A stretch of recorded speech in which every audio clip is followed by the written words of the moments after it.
ഒന്നിൽ തൊട്ടാൽ മൂന്ന് എന്ന് പറയണ കേട്ടിട്ടില്ലേ? അതുപോലെ 3 പ്രാവശ്യം ഒരേ സ്ഥലത്തേക്ക് ഞങ്ങൾക്ക് ഈ ഒരു മാസം പോവേണ്ടി വന്നു കേട്ടോ. ഇതുപോലെ നിങ്ങൾക്ക് എന്തെങ്കിലും സംഭവിച്ചിട്ടുണ്ടെങ്കിൽ പറയണേ. അഖിലേട്ടൻ താടിയൊക്കെ ഇങ്ങനെ ലൈനിട്ട് വന്നേക്കുവാണ് കേട്ടോ. അപ്പം എങ്ങനെയുണ്ട്, ഇഷ്ടമായ ഒരു റെഡ് ഹാർട്ട് കമൻറ്റ് ചെയ്യണം കേട്ടോ. അപ്പം നമ്മൾ പുറത്ത് വന്നിട്ട് നമ്മളിപ്പോൾ ഡോമിനോസിൽ കയറി.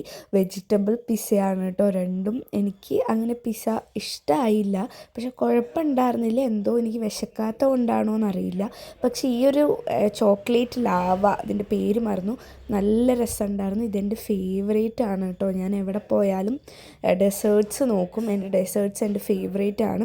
പിന്നെ അഖിലേട്ടൻ എന്തോ ഒരു ഡെസേർട്ട് ഓർഡർ ചെയ്തു, അതെനിക്ക് ഇഷ്ടമായില്ല കേട്ടോ. അത് നമ്മുടെ ബ്ലാക്ക് ഫോറസ്റ്റിൽ കുറച്ച് ക്രീം നിറച്ച് തന്ന പോലെയാണ് എനിക്ക് തോന്നിയത്.